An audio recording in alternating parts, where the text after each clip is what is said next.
Hi అండి, welcome to అమ్ములు చేతి వంట. స్ప్రౌట్స్తో కర్రీ చేద్దాం. ఒకసారి ఇలా ట్రై చేయండి, చాలా బాగుంటుంది. ఎలా చేయాలో చూసేద్దాం. ముందుగా స్ప్రౌట్స్ తీసుకోండి. నేను బొబ్బర్లు శనగలు అనేది తీసుకున్నాను.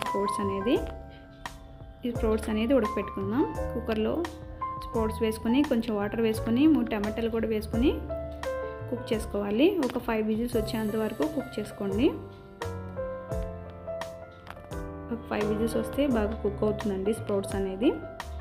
ఒక 5 విజిల్స్ వచ్చినాక కుక్ చేసుకున్నాక టమాటాలు అనేది సపరేట్ తీసేసుకుని టమాటాలు అనేది పీల్ అనేది తీసేసుకోవాలి. టమాటా మీద పీల్ అనేది తీసుకొని మిక్సీ జార్లో వేసుకొని మెత్తగా ఫ్రై చేసుకోండి. ఇప్పుడు స్టవ్ ఆన్ చేసి ఒక గిన్నె పెట్టుకోండి. కొంచెం ఆయిల్ అనేది వేసుకొని ఆయిల్ వేడినాక జీలకర్ర ఆనియన్ పేస్ట్ వేసుకుని పచ్చివాసన పోయేంత వరకు బాగా ఫ్రై చేసుకున్నాక పచ్చిమిరపకాయలు చీలికలు కూడా వేసుకోండి.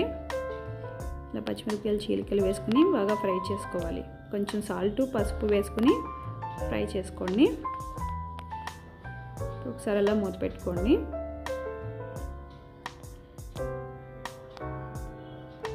ఇప్పుడు కొంచెం ఆయిల్ సపరేట్ అవుతుంది కదండి. ఇప్పుడు టమాటా ప్యూర్ అనేది వేసుకోవాలి. ఈ కర్రీ అనేది చపాతీలోకి దోశలోకి చాలా బాగుంటుంది.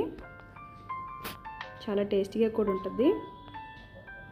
పిల్లలు అయితే మామూలుగా ఇస్తే తినరు కదండి, ఇలా చేసి పెట్టండి, చాలా బాగుంటుంది. ఇప్పుడు కొంచెం అల్లం వెల్లిపాయ పేస్టు స్పైసీ తగ్గట్టు కారం వేసుకుని సరే అలా బాగా మిక్స్ చేసుకోండి.